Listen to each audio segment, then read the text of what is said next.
everybody, Jane Kellner!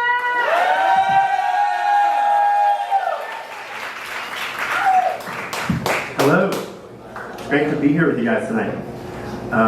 So when I started working as a consultant, my boss Jason immediately took me under his wing. He taught me everything he knew and really helped me build a reputation as a PowerPoint wizard. And I know that's really only a flex when you're an 8th grader, but like I said, I'm a consultant, so I'm a professional 8th grader. The only difference is people pay me to hear ideas that they're gonna ignore.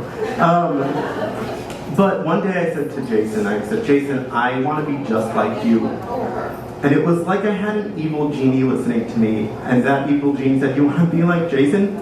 Poof, trauma, because my mom died 3 months after his, and that was not what I had in mind when I said I wanted to be like him. It's okay, you can laugh at dead mom jokes. I love her a lot, she's here with me, so please laugh, okay? She loved it. So after my mom passed, my sister and I watched every single Marvel movie and TV show, and as we're going through, I started to notice this pattern, okay? Captain America, orphan. Iron Man, orphan. Black Widow, orphan. Spider-Man, orphan. Taken in by aunt and uncle who are then murdered, so he's a double orphan. The list goes on and on until we get to Thor. And Thor lost both of his parents, but he was 1,500. And let me tell you, after 1,500 Passovers of your mom suggesting you get a haircut and telling you that it's about time to marry Jane so she can finally get some fucking grandkids, believe me, you're gonna be okay.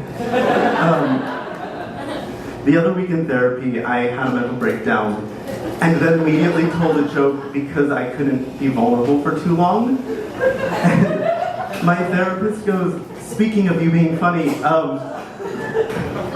I like to tell people that you do stand-up because obviously I sent my stand-up to my therapist.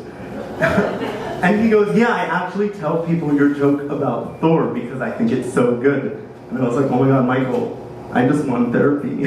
Like, everybody tries to do it and I just won therapy, and now after 5 years, it's time for me to find a new therapist to go impress. One night after watching a Marvel movie, I come upstairs from my basement and I see my grandparents sitting at my kitchen table staring so intensely at their phones that I just assumed they were trying to open a PDF. And so being the good Jewish grandson that I am, I go to help them open the PDF, and they're actually watching my mom's funeral that had happened 4 days prior. And I was like, oh my god, was my eulogy that good? Thank you! I signed up for comedy classes the next day. I'm starting to get frustrated with Marvel though, because if Marvel taught me anything, it's that when you lose a parent young, you also become a superhero. And so I listened to this podcast called Grief is My Superpower, but all it did was teach me how to like connect with people. And that's not really what I was looking for. I was really hoping to get the get bit by a radioactive spider and date Zendaya. Alternatively, would have been very happy to get the injected with super serum and become a 6-foot Nazi punching god. Because I'd really like to be 6 foot, and we need more people punching Nazis these days. Thank you. Yeah, more punching Nazis and more of me not being a 5'6" Jewish boy. But here we go. But all I learned, and what nobody needs, is how to stop the process of passing down generational trauma. And nobody needs that because nobody did that for me. Seriously, both of my grandfathers also lost a parent before turning 25, so I kind of like to consider myself like a trauma Nepo baby. And that is like being a regular Nepo baby, except instead of winning Tonys for your breakout performance in Dear Evan Hansen, all you get is your mom's Cartier watch, attachment issues, and a 14-year-old Labradoodle with severe separation anxiety. And his separation anxiety is so bad that I haven't been able to take a shit with the door closed in 2 years. Seriously, it's awful. My friends won't come to my apartment anymore. What's interesting about losing a parent young, though, is that people always ask me if my parents were still together when my mom passed. And I think it's because they want to know if they need to ask how my dad's doing or if he got to stop making alimony payments. And Everybody gets divorced, come on. They were together happily for 35 years, some could say, attached at the hip. And so when people ultimately do say, Jake, how's your dad doing? I always say the same thing, which is a little piece of him died that day.